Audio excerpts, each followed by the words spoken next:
আসসালামু আলাইকুম। সো আপনাদের জন্য নিয়ে আসলাম আমরা portable two wheeler electric scooter. সাথে পেয়ে যাচ্ছেন fully LCD display, lithium battery.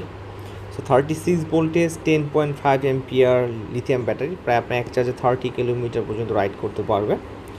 So ইঞ্জিনের সাথে পেয়ে যাচ্ছেন 350 ব্রাসেস মোটর, অ্যান্ড সাথে পেয়ে যাচ্ছেন 8.5 হানিকম টায়ার। সো হানিকম টায়ারের অ্যাডভান্সড হলো আপনার অফ রুট হোক এবং অন রুট হোক, দুইটা রাস্তায় চাইলে রাইড করতে পারবেন।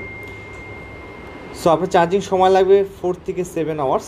সো 36 ভোল্টেজ আর লং টাইম ব্যাটারি ইউজ করতে পারবেন। আর এখানে আমরা ইউজ করছি হলো 3টা gear option, eco gear option, তাছাড়া মিডিয়াম অপশন। সো ইকোতে আপনার 10 থেকে 15 কিলোমিটার পর্যন্ত রাইড করতে পারবেন, আর ডি মোডে আপনার প্রায় 20 থেকে 25, আর এস মোডে আপনার প্রায় 25 থেকে 30 kilometre top speed. So VS আমাদের কাছে কিন্তু রেডি স্টক আছে, আপনি চাইলে বাংলাদেশের যে কোনো ডিস্ট্রিক্টে আমাদের কাছে অর্ডার